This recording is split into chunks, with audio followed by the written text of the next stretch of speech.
Terminada a coletiva com o técnico interino Bruno Lazzaroni, após a eliminação do Vasco aqui no Maracanã, empate por 1-1 no agregado 2-1. E o que dizer?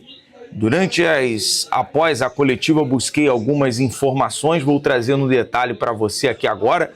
Você que está chegando para acompanhar nosso pós-jogo, pós-coletiva também, deixa o seu like, compartilhe o nosso vídeo, se inscreva no nosso canal, BTB Esporte, sempre em todos os lugares e em todos os momentos. E nessa hora, trazendo cobrança, trazendo também a nossa análise desse jogo e as últimas informações.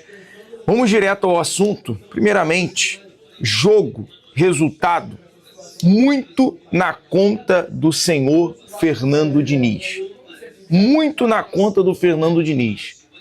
O Vasco não teve capacidade de construir um resultado no primeiro jogo, porque não tinha repertório, porque era um time de uma nota só, uma música de uma nota só.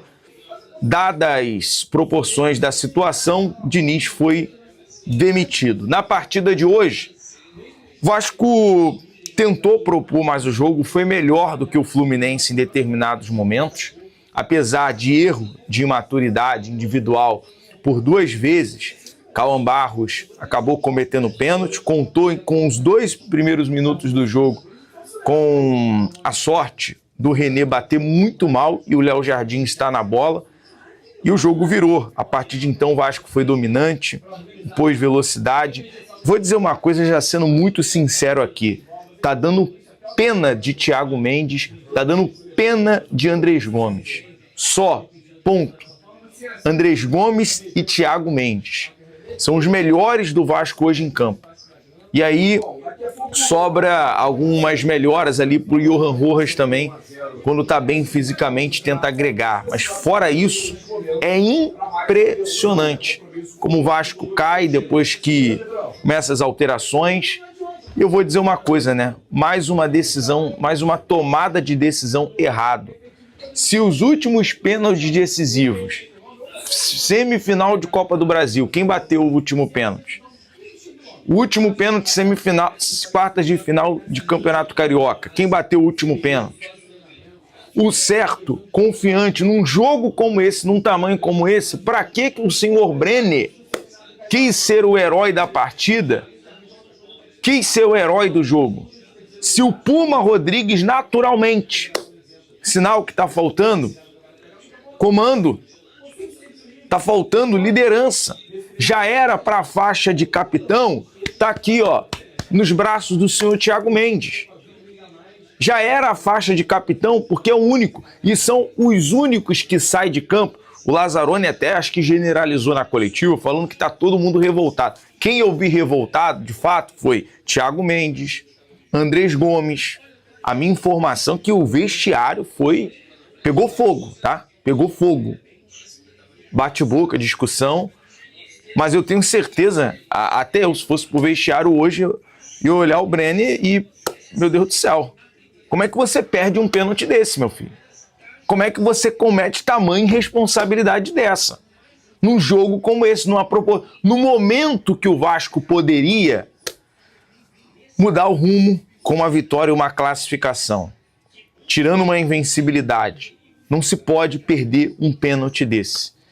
Informação que o vestiário foi pesado, de cobrança dos jogadores. O próprio Andrés Gomes teve que ser contido na saída de jogo pelo Cuesta e pelos colombianos. Os colombianos foi o Cuesta, Marino, que até agora também não apresentou muita coisa, e o Johan Rojas. Dá para ver que os caras estão revoltados.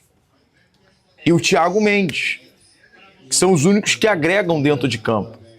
E agora esperar 12 dias para a chegada de um novo treinador, esses dias, né? O Vasco tem pressa. E aí agora, a cobrança, já houve a cobrança em cima dos jogadores. Agora a cobrança é em cima da diretoria para fazer a escolha certa de um novo treinador. A cobrança agora é da diretoria. Pedrinho, Felipe precisam ser cobrados também. Porque a etapa está no estado inicial, mas não dá para aceitar essa condição do Vasco. Precisa ser tomada uma atitude. Porque essa conta aqui, ó, ainda está na conta do Fernando Diniz, do trabalho que o Diniz fez anteriormente. E a demora que o Vasco tem, 1 semana para contratar um treinador. 1 semana. O Atlético Mineiro demitiu o Sampaoli, dias depois já tinha contratado lá o Vitor, agora não sei o sobrenome. Mas a demora tá tamanha, tá gigante. Sei que tentou ali o Arthur Jorge, tentou o treinador, o Leonardo Jardim, tem outros treinadores ali, mas o Vasco precisa de um comando. E a informação que se tem, a gente conseguiu captar nesse momento, e os nossos amigos do GE soltaram, foi o seguinte, que a priori seja o nome realmente do Renato Gaúcho. Acabou que esse trabalho vai cair no colo do Renato. A informação que, por hora, a diretoria vem sendo cobrado, e a diretoria que acabou perdendo 1 semana buscando um nome aí, como Arthur Jorge, Leonardo Jardim e outros treinadores, está buscando agora mais óbvio. O nome do Renato agora é o mais forte nos bastidores.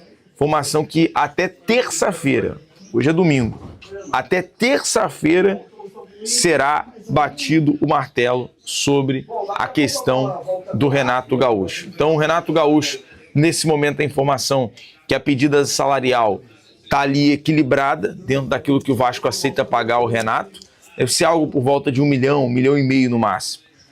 E a tendência é o Vasco fechar com o Renato Gaúcho até terça-feira. Outra informação é que, paralelo a isso, a diretoria vê pressa para acertar após recusa do Arthur Jorge.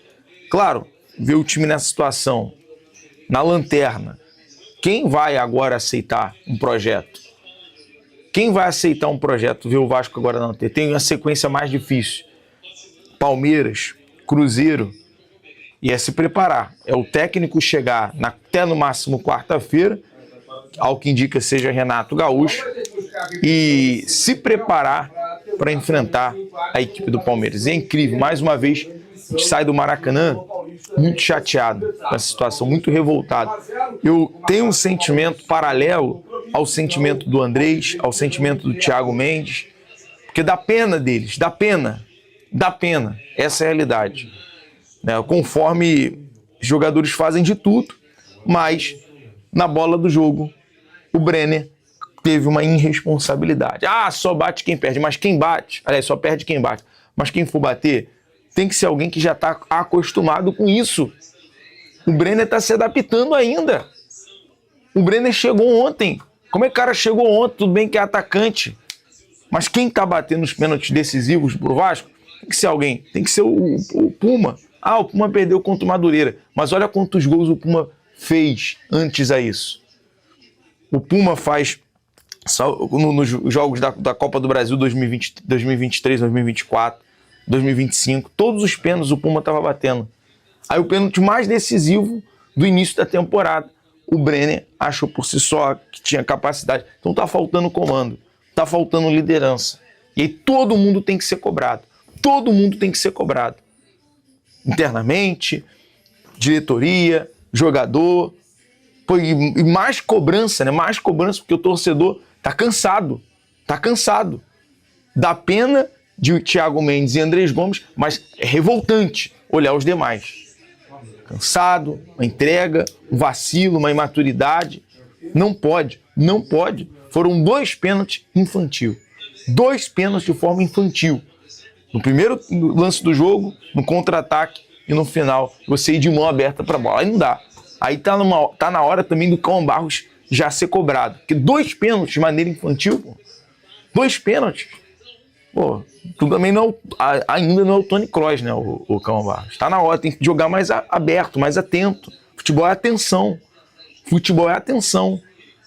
Aí fica na conta daquilo que o Vasco poderia buscar um título, uma conquista de um campeonato. Agora vamos remar o Campeonato Brasileiro, vamos remar as Copas. E o Campeonato Brasileiro, o alerta tá ligado, tem que chegar para ontem.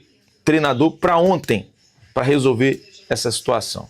Galera, no mais eu vou ficando por aqui. Desculpa a forma que a gente acaba se expressando, porque não tem jeito. A gente acaba se envolvendo com a situação. Mas eu vou ficando por aqui. Amanhã eu venho com mais notícias. BTV Esportes em todos os lugares.